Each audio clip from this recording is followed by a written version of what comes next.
그리스도를 통해 구원받은 우리가 이 영적 세계를 알고 누리는 것만큼 큰 축복도 없을 것입니다. 특히 이 말씀의 역사, 또 기도의 그 능력의 역사를 여러분이 알고 체험하는 것만큼 큰 축복도 없을 것이죠. 그래서 이 히브리 4장 12절에도 하나님 말씀은 죽어 있는 말씀이 아니라 살았고 운동력 있는 말씀이라고, 활력 있는 말씀이죠. 말씀 그 자체는 로고스입니다. 그러나 이 말씀이 나의 언약으로 확실히 붙잡고 기도할 때 이게 살았고 운동력 있는, 활력 있는 레마가 될 줄 믿습니다. 모든 걸 살리게 돼 있어요. 혼, 영, 관절, 골수를 찔러 쪼개고 마음과 생각과 뜻을 감찰한다고 그랬죠. 예수님께서도 기도 외에는 이런 유가 나갈 수 없느니라. 어떻게 이런 능력이 나갈 수 있는가? 어떻게 귀신이 떠나가고 병든 자가 치유할 수 있겠는가?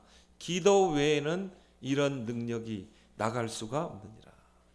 저희 아버님이 암 수술을 하게 되고 또 항암 치유를 이제 12월 말부터 해서 6번 항암 치료를 하셨습니다. 연세가 85세.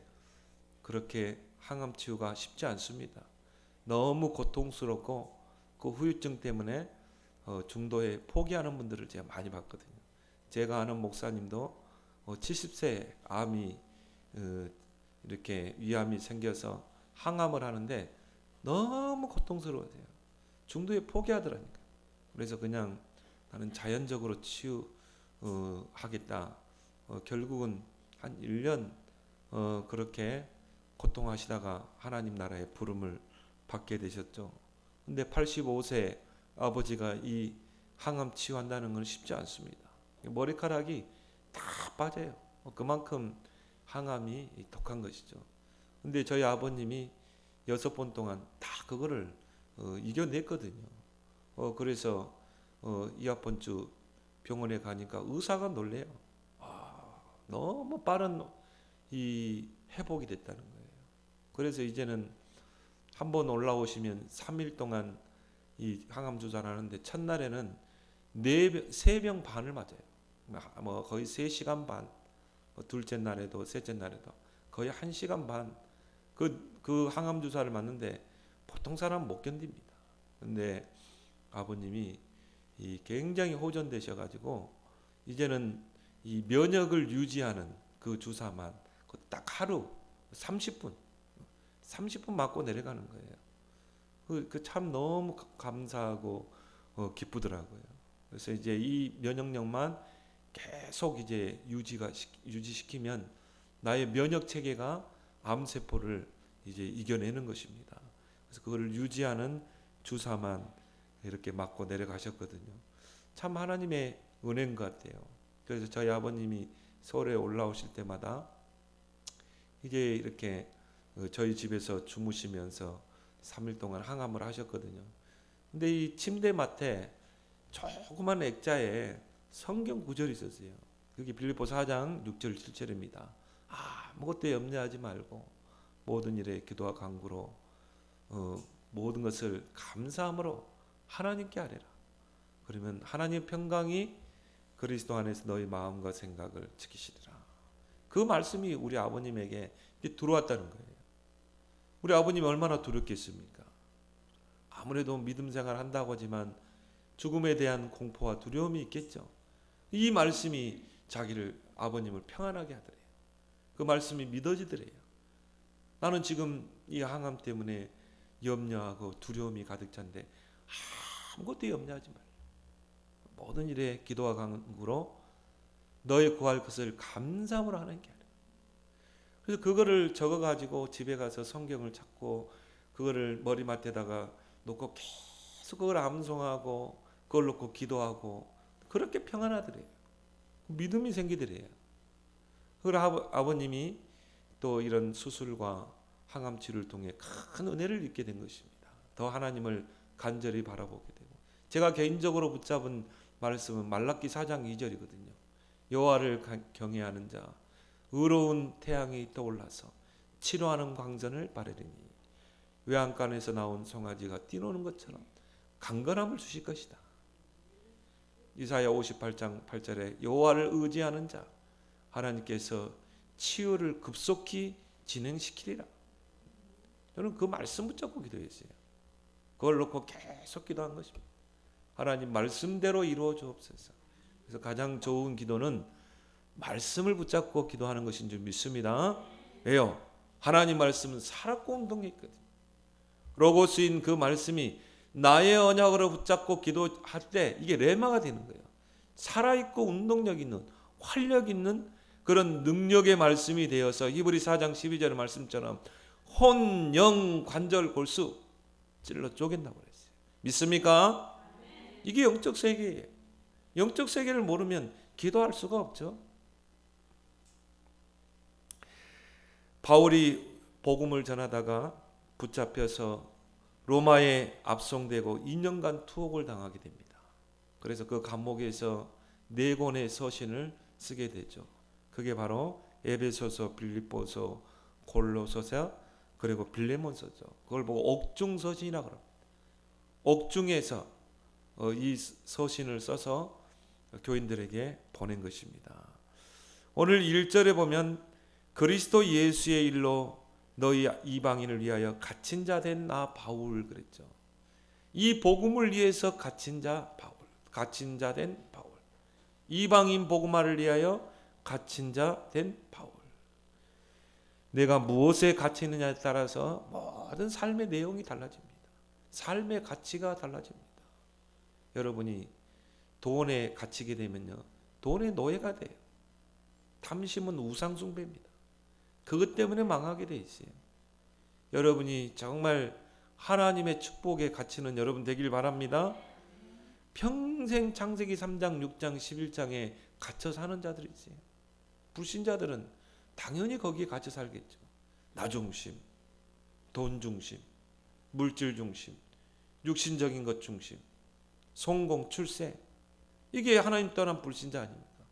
근데 구원받았음에도 불구하고 영적인 것에 갇힌 게 아니라, 정말 복음에 갇혀 사는 것이 아니라, 이런 영적 세계를 누리는 그 삶에 갇혀 사는 게 아니라 구원받았음에도 불구하고 창세기 삽니다. 나 중심, 물질 중심, 육심 중심, 뭔가 성공, 출세. 이런 사람들은 절대 영적 세계를 누리지 않습니다. 이런 사람은 절대 말씀의 능력, 기도의 능력을 믿지 않습니다. 나는 무엇에 갇힌 자 될 것인가? 나는 무엇에 갇혀서 사는가? 오늘 첫 번째로 여러분은 복음을 위하여 갇힌 자가 되길 바랍니다. 바울은 뭐라고 했어요? 그리스도 예수 안에서 너희 이방인을 위하여 갇힌 자 된 바울. 여러분이 뭐에 갇혀 살 거예요? 복음에 갇힌 자, 그 삶, 이것이 최고 하나님이 원하시는 축복된 삶이에요. 여러분이 복음에 갇히면 갇힐수록 내 삶에 굉장한 유익이 와요. 왜 그렇습니까? 복음은 능력이거든요. 모든 믿는 자들에게 구원을 주는 하나님의 능력이거든요. 여러분이 오직 복음만 생각하고 복음 속으로 들어가고 복음을 누리고 생각도 복음, 말도 복음, 선택도 복음, 판단도 복음, 모든 일을 복음 중심으로, 그러면 이게 나에게 능력이 되는 것입니다. 그래서 내가 갇혔다는 말은 뭡니까? 붙잡힌 걸 말하죠. 여러분은 복음에 갇힌 자, 복음에 붙잡힌 자 되길 바랍니다. 중독이란 말은 뭡니까? 뭔가에 갇혀 있는 자거든. 뭔가에 잡혀 있는 자거든요. 그래서 마약 중독자는 뭡니까? 마약에 갇혀 살아요. 알코올 중독자는 그 알코올에 붙잡혀서 그 안에 갇혀 살아요. 그래서 이 술을 안 하게 되면 어떻게 됩니까? 금단 현상이 나타나죠. 제가 전도사 때 중곡동 정신병원에 가서 이 정신병 환자들을 만나봤거든요. 그 중에 이 한쪽 건물에는 알코올 중독자들을 수용하는 그 병실이 있어요. 근데 거기는 알코올 중독자들만 모아놨어요. 근데 이 사람들이 막 손을 떨어요. 얼굴 몸을 떨어. 왜 그러냐? 이 정신병원 밖에 있을 때는 술로 살았거든요. 술에 중독된 상태로 있다가 이제 이 정신병원에 알코올 중독자들을 수용하는 병실에 와 있다 이 말이에요. 그러니까 일단 술이 끊어지잖아요. 그러니까 이게 금단 현상이 나타나는 거예요.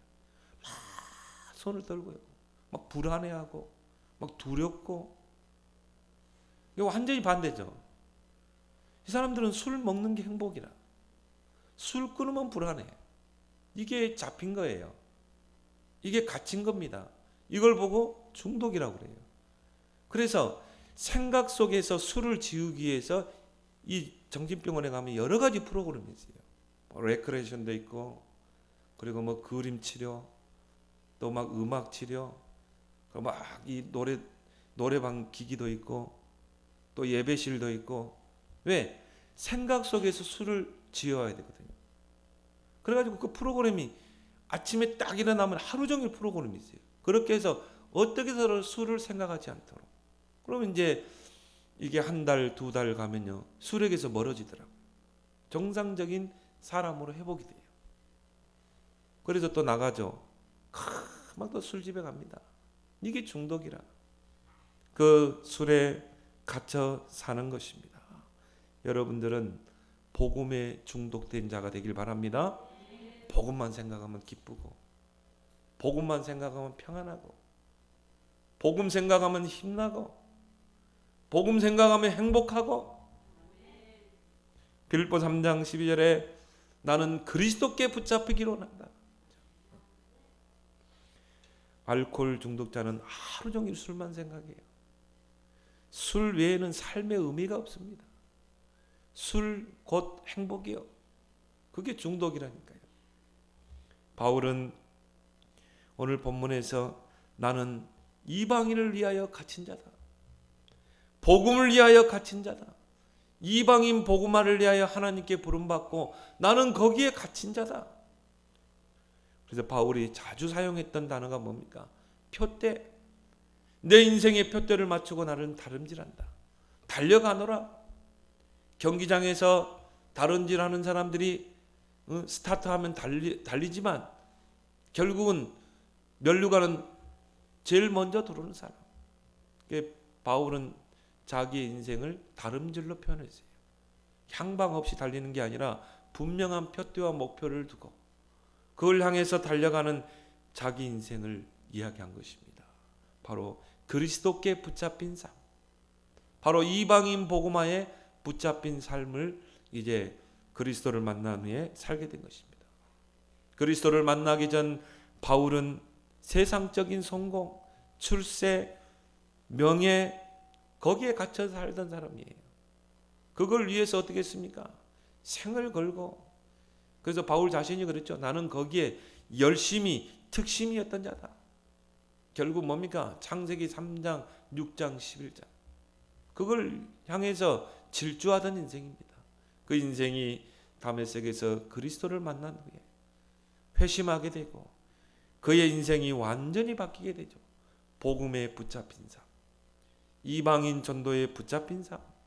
그래서 사도행전 9장 15절에 이 사람은 내 이름을 이방인들과 임금들과 이스라엘 백성에게 전하기 위하여 택한 나의 그릇이다. 이제 인생의 판도가 바뀐 것입니다. 그래서 바울은 3차에 걸쳐서 이방 선교 여행을 떠나게 됩니다. 이방인 지방에 가서 그리스도의 복음을 전하고 또 제자를 찾고 교회를 세우고 그러면서요 유대인들에게 수많은 핍박을 받았어요. 말로 표현할 수 없는 죽음의 위기를 넘기기도 하고. 그래서 고린도후서 11장에 보면요 바울이 이방 선교를 하다가 받은 핍박에 대해서 쭉 이야기하죠. 강도의 위험, 물의 위험, 죽을 고비를 몇 번 넘기고 유대인들에게 붙잡혀가지고 태장으로 40에 하나 감한 그 매를 5번이나 맞고 유대인들이 그걸 시기해가지고. 그렇지만 바울이 이 복음을 전하는 것을 그 누구도 막을 수가 없어요. 왜 그렇습니까? 하나님이 함께하기 때문에. 복음에 갇혀 있는 자기 때문에. 여러분의 알코올 중독자에게 아무리 술 끊게 해보세요. 그 정신병원에 가둬놓는 거 다른 거 없어요. 그냥 술 못 먹게 하는 거예요. 그리고 나중에 나가면요 또 술 한다니까요. 중독된 사람은 다시 거기에 인생이 또 빠지게 돼 있는 것입니다. 왜요? 붙잡혔기 때문에, 갇혀 있기 때문에. 유대인들이 수많은 핍박과 박해를 했지만 바울은 그 복음 전파를 멈출 수가 없었어요. 그래서 바울이 가는 곳마다 교회를 세우게 되죠. 그런데 유대인들이요 집요하게 그걸 방해하는 것입니다. 교회를 무너뜨리려고 하고, 거짓 유대 지도자들이 교회에 침투해서 다른 복음을 전하고, 그리고 뭡니까? 바울과 교인들을 이간시켜 가지고요. 그래서 바울을 끌어내려고 하고. 그러나 오늘 바울은 8절에 그런 고백을 하죠. 모든 성도 중에 지극히 작은 자보다 더 작은 나에게 이 은혜를 주신 것은 측량할 수 없는 그리스도의 풍성함을 이방인에게 전하게 하시고. 측량할 수 없는 그리스도의 풍성함. 이 사람이 진짜 그리스도의 맛을 본 사람이에요. 복음의 맛을 본 사람이에요. 그럼 어떻게 돼요? 그 복음에 갇히게 돼 있어요. 복음은 측량할 수 없는 거예요. 그래서 바울은 뭐라고 했습니까? 이 복음의 넓이, 길이, 높이, 깊이는 측량할 수가 없다. 이 말이에요. 그 그리스도 안에는 모든 것이 다 있느니라. 모든 지혜도 있고 지식도 있고 모든 보화가 다 있느니라. 측량할 수 없는 그리스도의 풍성함. 그걸 아는 사람, 맛본 사람은 거기에 빠져들게 돼 있어요. 갇히게 돼 있는 것입니다. 여러분이 이 복음에 갇히길 바랍니다. 그리스도에는요 다 없어져야 돼요. 그래서 신앙생활 잘하는 것은 단순한 겁니다. 오직 그리스도, 오직 하나님 나라, 오직 성령, 이 세 가지로 끝내야 돼. 그러면 거기서 뭐가 나옵니까? 나의 오직을 찾아내면 유일성의 응답이 올 수밖에 없죠. 여러분이 가는 곳마다 하는 일마다 유일성의 응답. 하나님이 축복을 다 몰아가시는 거예요. 요셉이 어디에 있느냐에 따라서 하나님이 그쪽으로 막 축복을 다 몰아가잖아요. 이사야 60장에 일어나라 빛을 발하라. 어둠과 캄캄한 현장을 바라보고 일어나 빛을 발하면 뭐라고 나왔어요? 모든 것이 너에게로 공급되고 부와 기가 네게로 공급되고 미디안의 약대화가 스바의 풍부함이 네게로 공급되고. 누구 기준이에요? 나에게. 어떤 사람에게? 복음에 중독된 자, 정말 전도에 중독된 자, 일어나 빛을 발하는 자에게 하나님 모든 것을 몰아가시는 줄 믿습니다. 이게 유일성의 축복이거든. 왜? 나의 오직을 찾아냈어요. 그러면 유일성의 응답은 올 수밖에 없죠. 그러면 그것까지 우리는 재창조를 이루어내는 줄 믿습니다. 우리 렘넌트 중에 나와야 돼요. 우리 렘넌트 중에 오직 그리스도, 나는 그리스도로 모든 걸 풀어나갈 것이다. 그리고 뭡니까? 나는 하나님 나라, 이것 때문에 사는 거다. 내가 존재하는 이유도 하나님 나라, 내가 사는 이유도 하나님 나라, 내가 돈 버는 이유도 하나님의 나라. 방법도 뭡니까? 내 방법으로 됩니까? 오직 하나님의 방법으로 해야 돼요. 그게 성령인 줄 믿습니다. 오직 성령. 그게 나의 오직이 되면 누구 말대로 콩나물 장사를 해도 하나님 유일성의 응답을 주신다 이 말이에요. 붕어빵 장사를 해도 하나님이 축복을 몰아가시는 거예요. 하나님이 그 사람이 어디에 있느냐에 따라서 축복을 몰아가잖아요. 성경에 보니까 불신자들이 금과 은을 싣고 와서 성전을 건축한다고 그랬어요. 우리 성도들이 오직 나의 오직을 찾아내면 유일성의 응답을 주셔서 불신자들이 땅도 내놓고 건물 짓도록 금과 은도 싣고 올 줄 믿습니다. 그거 가지고 언약 성전 짓는 거죠. 여러분이 복음에 갇히게 되면 모든 중심이 복음 중심이 되게 돼 있습니다. 그래서 생각도 복음, 말도 복음, 선택, 판단도 오직 복음이 기준이 되게 돼 있어요. 바울이 복음 전하다가 감옥에 갇히게 됐어요. 근데 바울은 낙심하지 않습니다. 바울은 가둘 수 있지만 복음은 가둘 수 없기 때문에 나는 기뻐하고 기뻐한다. 빌립보 1장 20절이죠. 나는 기뻐한다. 이런 사람은 세상이 감당하지를 못해요. 여러분이 이 복음 중심, 즉 복음 중심이 되면 어떻게 됩니까? 여러분에게 있는 영적 문제 다 없어져요. 여러분의 각인 뿌리 체질 다 바뀌게 돼 있어요. 제가 이렇게 우리 교인들은 아니지만 다른 교인들을 보면 복음은 이야기하는데 결정적인 순간에 보면요 복음이 아니에요. 어제 핵심에서 전도자도 그런 이야기했죠. 결정적인 순간, 이익 손해 앞에서 절대 복음 선택하지 않습니다. 결정적인 순간에 보면 복음이 아니라 결국은 갈라디아 2장 20절이 안 된 거죠. 복음의 완전체는 갈라디아 2장 20절. 내가 십자가에 못 박혀 죽는 거야. 이제 나는 그리스도를 위해 사는 거야. 그리스도 중심으로 복음 중심으로 사는 거야. 그런 사람은요 요셉처럼 노예로 가도 흔들리지 않습니다. 왜? 그 속에서 축복을 찾아내기 때문에, 그 속에서 답을 보기 때문에. 다른 것에 갇히지 말고 오직 그리스도의 복음 안에 갇힌 자, 그 안에서 행복을 누리는 여러분 되길 바랍니다. 그 사람은 복음에 붙잡히게 돼 있어요. 두 번째 뭡니까? 나의 복음 편지를 기록으로 남기는 여러분이 되길 바랍니다. 오늘 3절 4절에 보면 곧 계시로 내게 비밀을 알게 하신 것은 내가 먼저 간단히 기록함과 같으니 이것을 읽으면 내가 그리스도의 비밀을 깨달은 것을 너희가 알 수 있으리라. 내가 간단히 이 복음을 기록했다. 그리고 너희들에게 이 편지를 써서 너희들이 그것을 읽으면 내가 이 그리스도의 비밀을 깨달은 것을 너희도 알 수 있을 것이다. 바울이 편지로 써서 그 안에 복음의 내용을 글로 써서 편지로 이 에베소 교인들에게 읽도록 보낸 것입니다. 그게 바로 우리가 에베소서라고 이야기하죠. 그것이 바로 지금 정경 속에 들어왔잖아요. 그래서 에베소 1장은 뭡니까? 우리가 찬송할 이유, 우리가 감사할 이유에 대해서 이야기했잖아요. 왜 우리가 하나님을 찬송해요? 왜 우리가 하나님 앞에 감사합니까?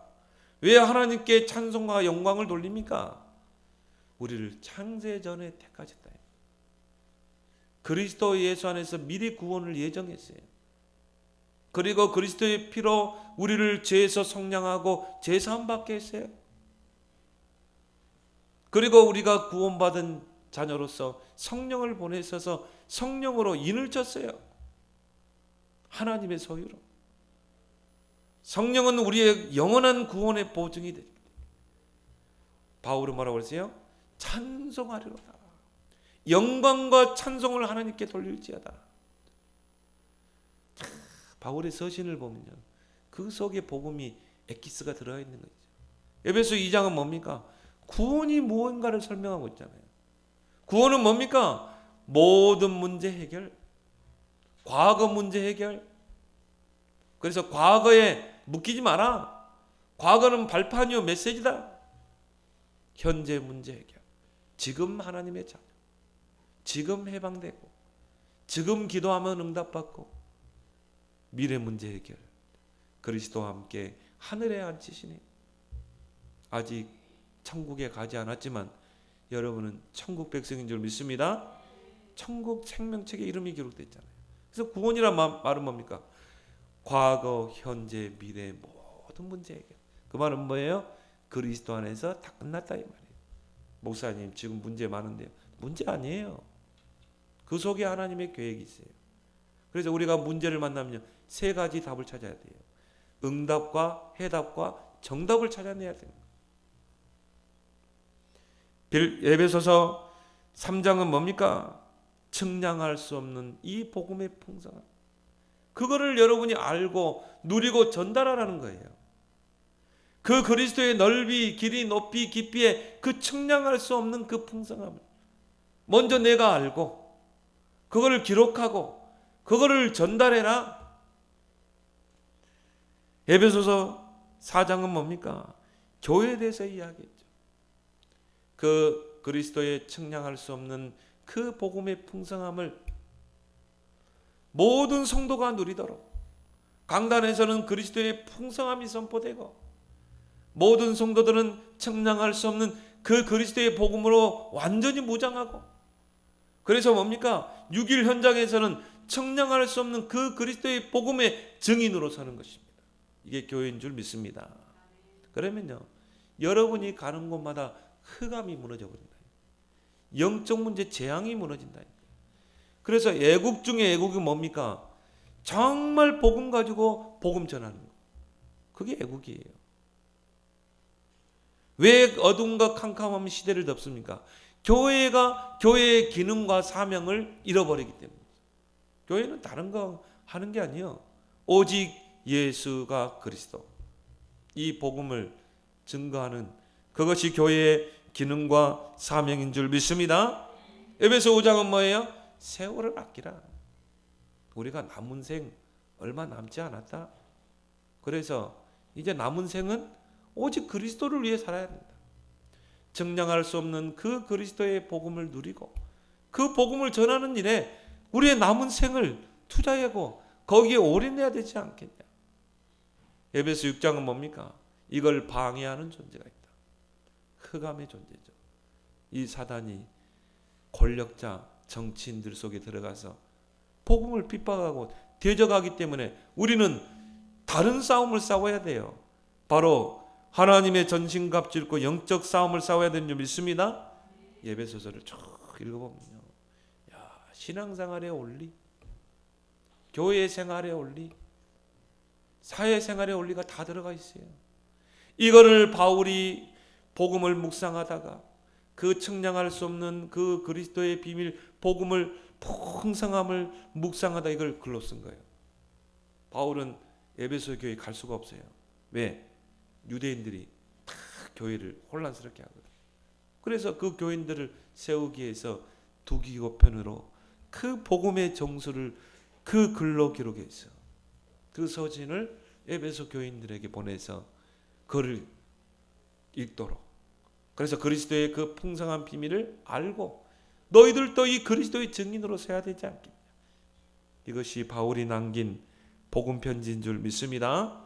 그래서 바울은요 14권의 서신을 기록했어요. 그렇게 해서 7개의 교회, 바울이 세운 7개의 교회에 이 서신을 전달하게 됩니다. 그래서 이 바울이 남긴 이 서신이 복음 편지가 되고 지금 이 성경의 정경 속에 들어왔잖아요.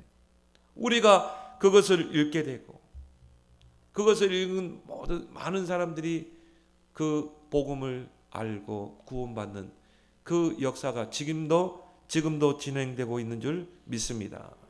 여러분이 정말요, 나의 복음을 진짜 한번 기록해 보세요. 그 나의 복음을 기록하고 남겨보세요. 그걸 한번 전달해 보세요. 존 보녀는 정치적인 그 소용돌이에 휘말려서 감옥에 갇히게 되죠.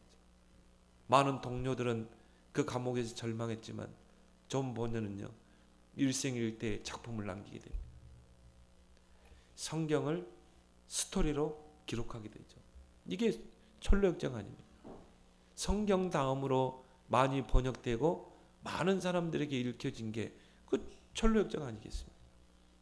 어떤 사람은 그 감옥 안에서 낙심할 수 있지만 증명할 수 없는 그 그리스도의 풍성함을 누리는 사람은 그게 기회가 되는 거예요.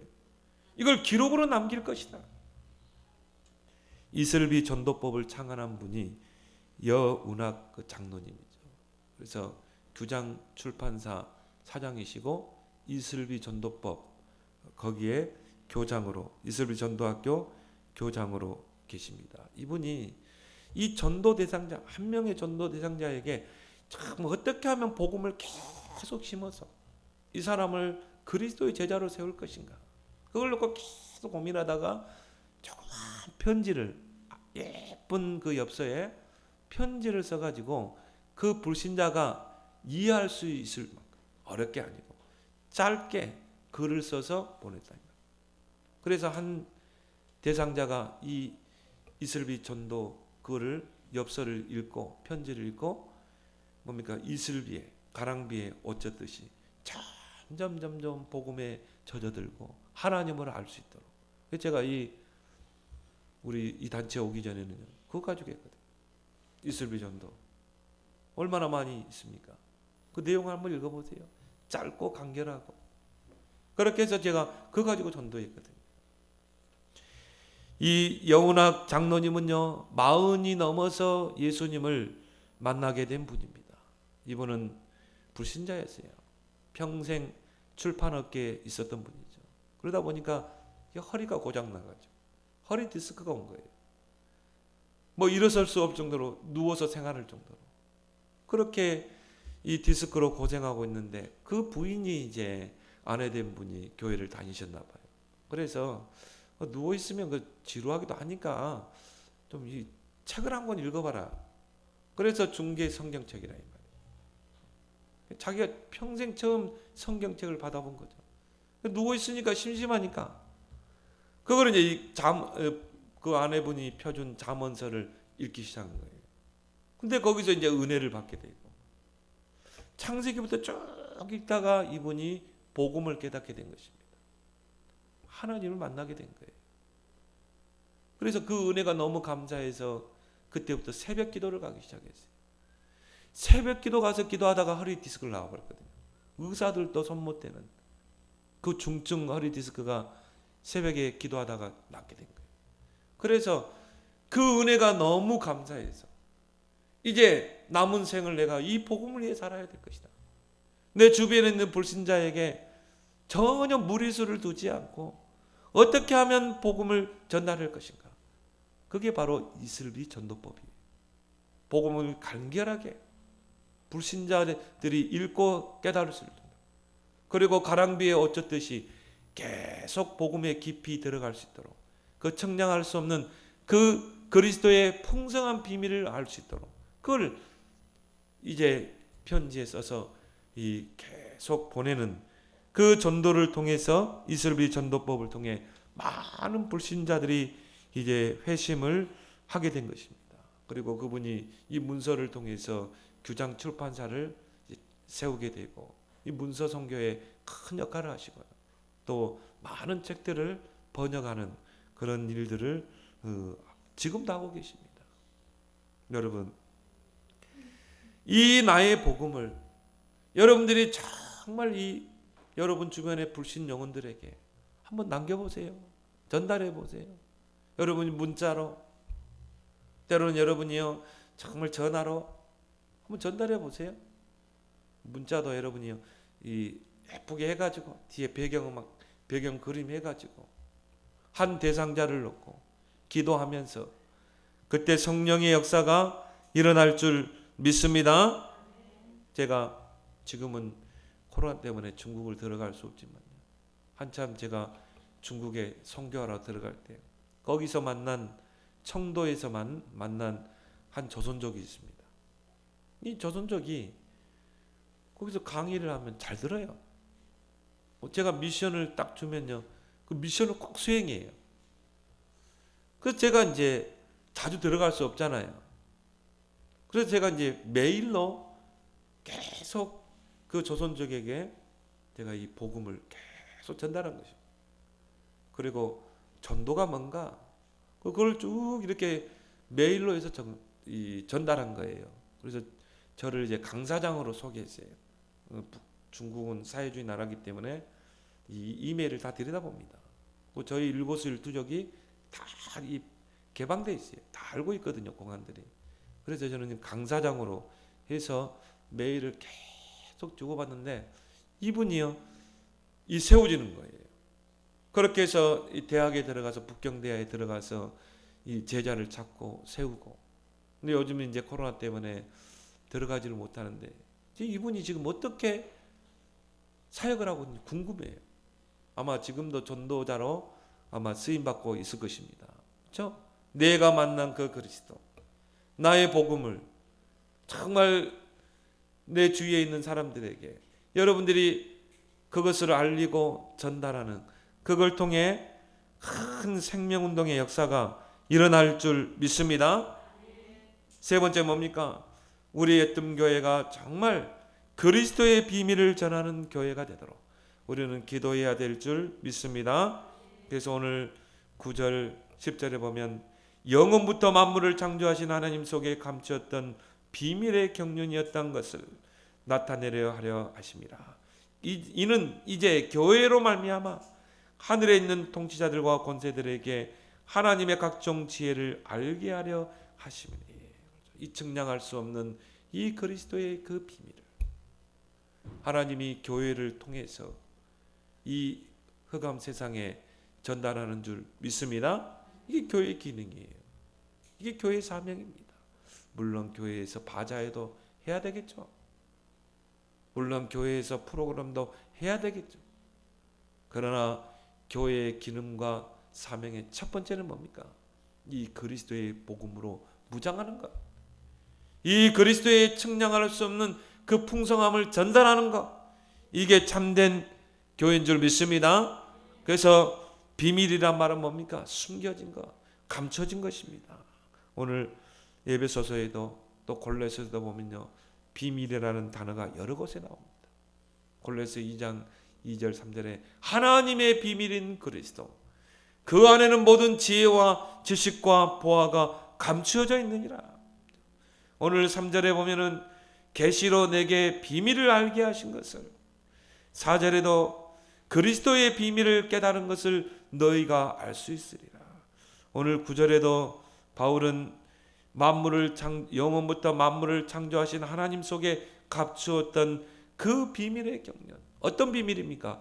예수가 그리스도다. 모든 문제 해결자다. 이것이 감춰져 있는 거예요. 숨겨져 있는 것입니다.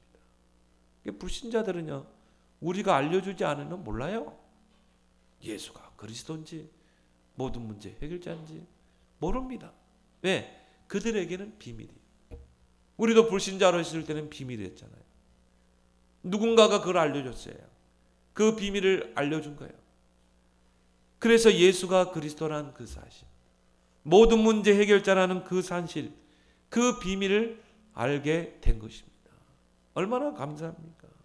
그래서 지금도 많은 사람들이 이 예수가 그리스도라는 이 복음 몰라서 망해가잖아요. 이 예수가 그리스도라는 그 복음을 들어보지 못해서 망하는 것입니다.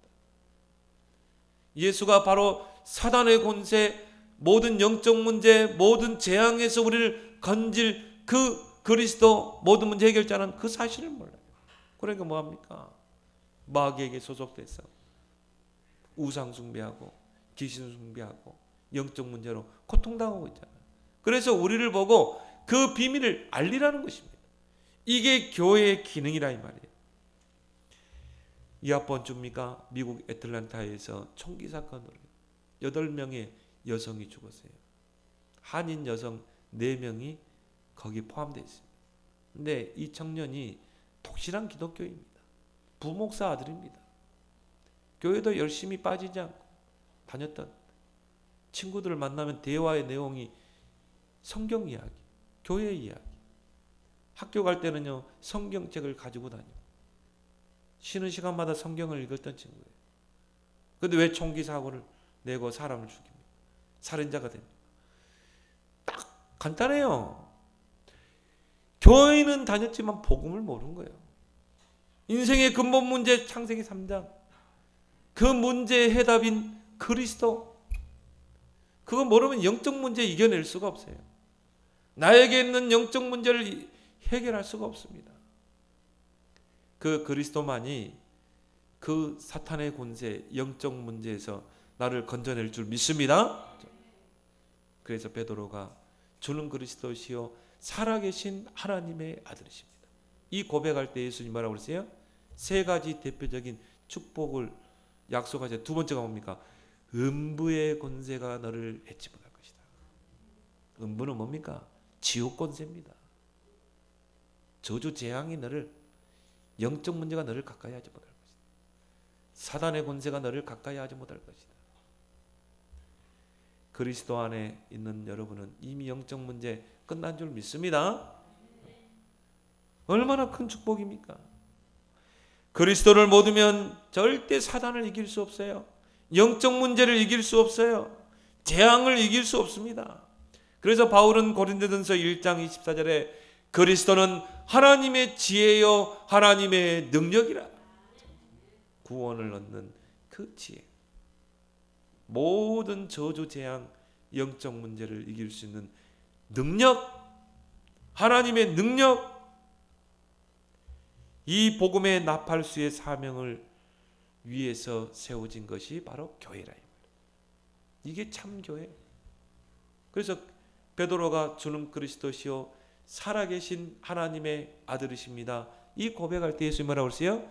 바요나 시몬아 네가 봅니다. 너의 반석이에, 너의 그 신앙 고백이에 내가 너를 반석같이 세워서 내 교회를 내가 세울 것이다. 그건 다른 말로 뭡니까? 주님이 원하시는 참된 교회는 뭐예요? 주는 그리스도시요 살아계신 하나님의 아들이심을 알고 고백하는 교회.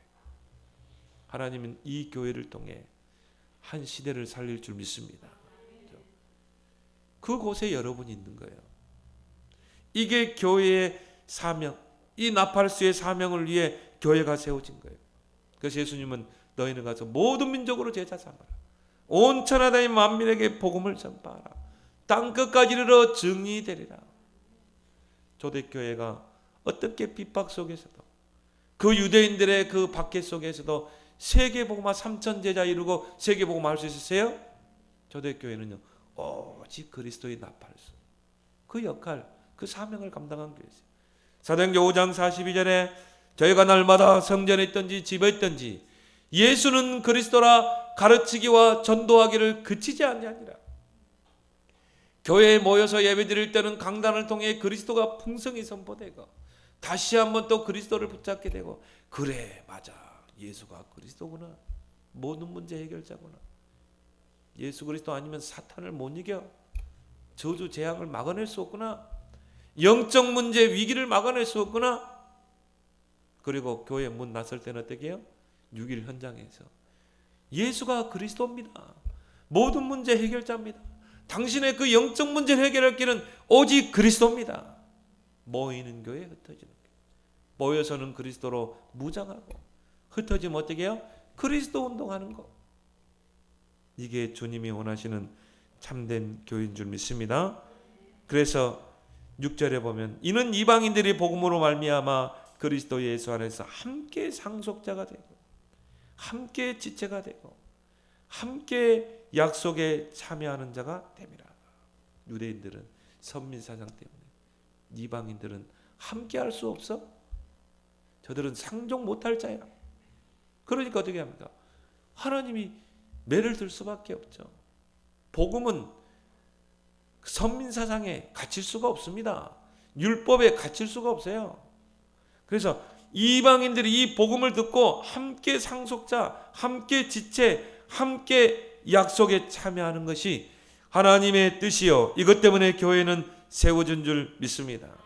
오늘날의 이방인은 뭡니까? 불신자입니다. 나라와 민족을 떠나서 복음 모르는 불신자. 그리고 뭡니까? 복음 없는 자, 이방인이요. 교회 안에도 복음 모른다, 복음 없다, 이방인입니다.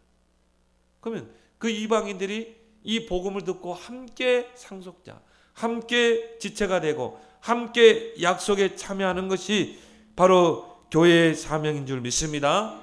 여러분은 오직 237 나라 5천 정도, 그것과 여러분의 모든 일을 연관시켜 보세요.